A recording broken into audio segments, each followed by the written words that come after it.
I really admire, frankly, the difficulties they had and the way they managed those difficulties into the success they had. They're now making more than $10,000 a vehicle because of their scale. I like that kind of business.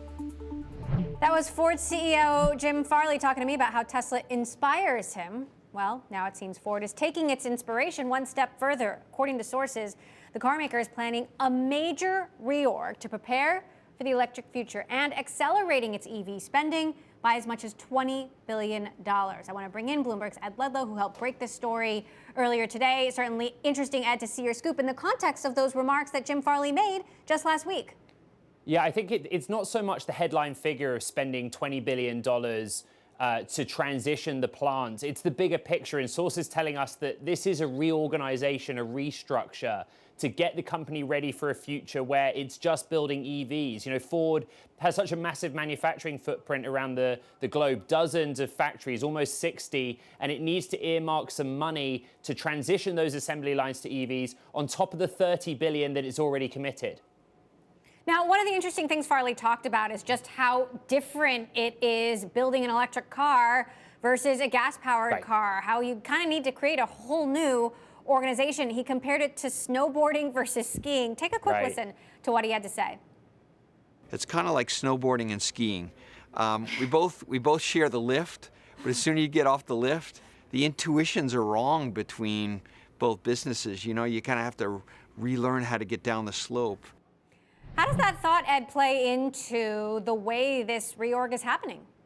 Yeah, I should point out that Farley, even though he spoke to you a week ago and it was so insightful, he didn't contribute for the story we broke today. But he clearly has admiration, not just for the way that Tesla does things right now, but the struggles that it went through, right, to reformat its business. And he's right, you know, the operational structure and hierarchy for an EV company and a traditional combustion engine gas company is different. And sources are telling us that the restructuring, reorganization is literally that, a reorganization of the org chart. They need to hire in really specific areas like battery chemistry, software, AI engineering, and basically, you know, make sure that the company is set up in such a way that reflects how it will run when EVs are more commonplace and some of the functionality that EVs bring with it.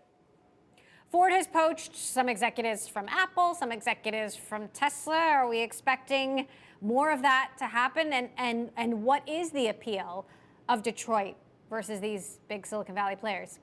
There's so much in this story, and for those listening out there in Silicon Valley, if you work at an EV startup or you work at a legacy automaker, contact me. Let's talk about it, because the legacy guys, Ford and GM, they don't have the same pay structures that startups like Rivian or Tesla do, where they offer equity compensation, right? You know, it's such a competitive market for talent right now. Remember that, you know, in part of the story we broke on Tuesday, sources are telling us that Doug Field is leading this whole restructuring. He was at Apple, of course, as their car chief, but was at Tesla for a long time as VP of engineering. He had a really kind of central role in the world of Model 3. And I bring all that up because there's a finite number of people out there that have the experience of doing this, launching a new EV product and scaling its manufacturing globally. And there's demand for those folks. You look at the merry-go-round of Tesla alumni that are now at Rivian, for example. But there are also lots of Ford people at Rivian and GM people at Rivian and Apple people at Rivian. You know, so it's a really dynamic space, and it's interesting to see what Ford will do to win them over. And how do you expect competition, let's say, over the next year to shake out? You've got Ford with the Silverado, you've got the Rivian truck finally available, and you've got Ford stepping it up, but Tesla with a gigantic lead. The reality is that EV sales in the United States are only 3 to 4% of overall sales, right? And in Europe and in China, that number is much greater.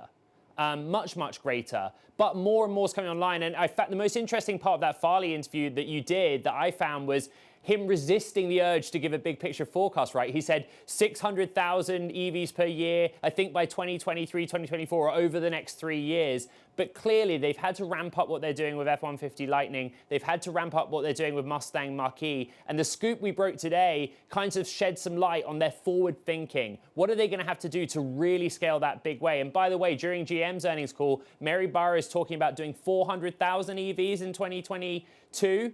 Let's see, or 2022, 2023. Let's see how that goes.